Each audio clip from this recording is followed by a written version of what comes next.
Se você não está pagando pelo produto, você provavelmente é o produto. Essa frase fica muito marcada no documentário O Dilema das Redes, um documentário produzido em 2020 pela Netflix, que está disponível gratuitamente no YouTube e que, pô, foi importantíssimo para poder organizar e sedimentar várias bases do que a gente tem para pensar hoje sobre as redes sociais. Esse documentário, ele não trouxe nada inovador, não descobriu nada, né, que não se sabia até aquele momento. Mas ele tem a qualidade de reunir uma série de entendimentos sobre as redes sociais e de trazer para discutir, né, trazer para poder falar a sua própria experiência, vários executivos que trabalharam nas grandes empresas de tecnologia. Esse cara que você está vendo aí na imagem é o Tristan Harris, que trabalhou no Google e que tem uma entrevista, né, que vai aparecendo, né, em vários momentos ao longo do documentário, muito importante para a gente pensar sobre quais são os problemas das redes sociais. O Harris, ele trabalhava no Google e ele começou a perceber que o design, a maneira como era construído, né, as redes de trabalho dentro do Google, eram meio viciantes. Dava vontade de você ficar muito tempo lá e gastar mais onda, e enfim. Você poderia ter um modelo, né, que atraísse menos a atenção, que fizesse você ficar menos presente e usar aquilo de maneira adequada para sua produtividade. Aí ele montou uma apresentação, mandou para todo mundo na empresa para poder dizer, olha só, eu entendi isso daqui. Aí todo mundo leu e falou assim, é verdade. E ninguém fez nada. A percepção, né, de que os nomes que estão na cabeça da empresa sabem que essas estruturas são viciantes e não têm interesse em fazer nada para mudar é a base desse documentário. Afinal de contas, olha só, tu tá usando ali a rede social, maluco. Enquanto você está usando aquilo, a sua atenção está sendo mobilizada. Você não está gastando um centavo, além, é claro, de pagar, né, a sua internet.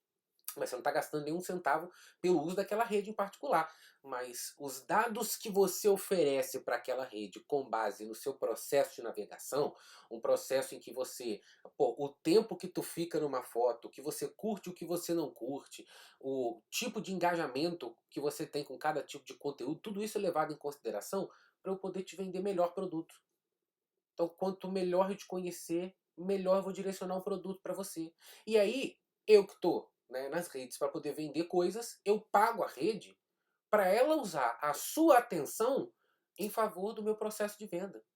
Então, quanto mais você ficar nas redes sociais, melhor para as redes sociais. Elas vão ter mais informações suas, vão entregar mais propagandas, né? E vão, enfim, e vão continuar crescendo para sempre numa espiral muito doida. Bom, o Tristan Harris ele faz essa observação e com relação a várias outras redes, né, a gente tem observações parecidas, né, dadas por pessoas que trabalhavam nessas redes, por estudiosos do tema. É um documentário extraordinário, vale muito a pena assistir. Bom, é um documentário que também mostra o profundo prejuízo à saúde mental, sobretudo de jovens e adolescentes, né, promovido, né, provocado por causa dessas redes. O vazamento posterior de um relatório interno do Instagram, foi 2022, salvo engano, que mostrava que o Instagram tinha consciência de que o uso da plataforma aumentava transtorno, né, o transtorno de autopercepção, né, aumentava transtornos alimentares, aumentava a comparação entre adolescentes, aumentava riscos, né, relacionados à depressão e ansiedade. Eles estavam conscientes disso e não faziam absolutamente nada para poder reduzir esses riscos para ninguém, nem para jovens e adolescentes. É uma loucura, né? Então as redes têm essa consciência, mas se essas pessoas ficam adoecidas e mais presas à rede, para a rede é melhor ainda, porque ela vai se tornando cada vez mais essencial para a vida dessas pessoas. Então há um entranhamento cruel, né, na maneira como essas redes funcionam. O algoritmo não está ali para te fazer ter uma experiência muito agradável. O algoritmo está ali para fazer você permanecer o máximo de tempo possível em favor daquela empresa, daquela rede social e dos seus anunciantes. Bom, especificamente, né, para a gente falar sobre o nosso tema, que é notícias falsas, nós vamos pegar aqui de levinho uma reflexão que também aparece no Dilema das Redes com relação ao tipo de conteúdo que viraliza mais. A gente tem muita clareza, né, de que determinados tipos de produções, né, megalomaníacos com teoria da conspiração viralizam muito mais do que quando eu te apresento um fato concreto da realidade. Se eu faço um conteúdo de ódio xingando alguém, se tem um barraco digital, né, entre dois influenciadores, pô, esse tipo de coisa circula demais. Por quê? Porque esse tipo de coisa tem grande chance de ganhar sua atenção. Tá? Então se eu tô falando uma coisa muito absurda, ou então se eu tô falando alguma parada que é uma falsidade, uma mentira absoluta, mas que parece muito interessante justamente porque eu tô falando um absurdo, né? Você olha e fala: "Gente, será que isso é verdade?". Esse tipo de coisa tem grande potencial de ganhar atenção. Por isso eles são impulsionados pela rede, mano. As redes poderiam fazer esforços para conter a disseminação de notícias falsas. Elas não o fazem porque não querem. O Massachusetts Institute of Technology, o MIT, ele chegou a fazer uma pesquisa concluindo que notícias falsas circulam 7 vezes mais rápido que notícias verdadeiras. Olha que doideira. Outros estudos, aí não lembro de onde que é, mas um outro estudo aponta que uma notícia, desmentir essa notícia, né, quando você vai trazer informações que mostram que aquilo é mentira, vai atingir um número muito menor de pessoas do que a mentira inicialmente propagada. Então, é uma máquina, né, de construir narrativas falsas, né, que funciona graças ao motor, ao algoritmo das redes sociais. Tendo tudo isso em mente, vamos fazer uma introduçãozinha marota, um documentário que dá para usar em vários temas relacionados à internet, né? Mas fazemos uma introduzinha marota sobre o tema desafios para a formação de cidadãos capazes de identificar a desinformação na internet no Brasil. Então, minha discussão de fake news aqui está com o seguinte recorte. O desafio que eu vou ter para que o cidadão brasileiro consiga identificar a desinformação. Uma coisa boa para todos nós.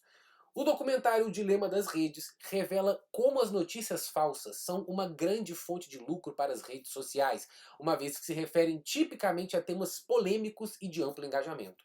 Então, curtinho, tranquilinho, trouxe aqui para jogo, pô, notícia falsa, fonte de lucro para a rede social, porque ela engaja, porque ela se difunde. Nesse sentido, é evidente que a desinformação, a qual sempre existiu, alcançou inédito potencial de difusão com o advento da internet, sendo imperativo capacitar o cidadão brasileiro para identificar postagens falaciosas, postagens mentirosas, postagens falsas. Então, olha só, eu faço aqui uma reflexão, né? A desinformação que sempre existiu chegou num patamar inédito com a internet. A minha discussão é sobre identificar a desinformação na internet. Então eu mostro que não é algo novo e mostro o entendimento de que com a internet essa circulação é muito maior, né? Um entendimento embasado na contextualização filezinha que eu fiz com o dilema das redes. Então, está introduzido, está contextualizado minha tese. Por isso, é necessário, aí se liga, é necessário criar mecanismos de acesso à educação continuada para ampliar a capacidade de leitura e interpretação, tópico 1, e disseminar o letramento midiático entre a população, tópico 2. A minha tese, ela é propositiva. Na minha tese é como se eu anunciasse 2 caminhos da minha intervenção, tá? Obviamente o meu texto vai ter que se adequar a isso, beleza? Mas o que eu escolhi apresentar não foi o problema. Eu escolhi apontar o que eu tenho que fazer para poder resolver os problemas do nosso país. Claro, na hora de apresentar o parágrafo, o problema vai aparecer sendo desenvolvido. Então, eu quero criar mecanismos de acesso à educação continuada para ampliar a capacidade de leitura e interpretação e para disseminar o letramento midiático entre a população. Beleza? Gostou desse vídeo? Então, se você ainda não viu as outras partes, dá uma olhadinha aqui na descrição para você ver a aula completa e deixa aí o seu Lego like para nós, faça a inscrição no canal se você ainda não é inscrito. Um beijo queijo para você e até a próxima aula do Valdir.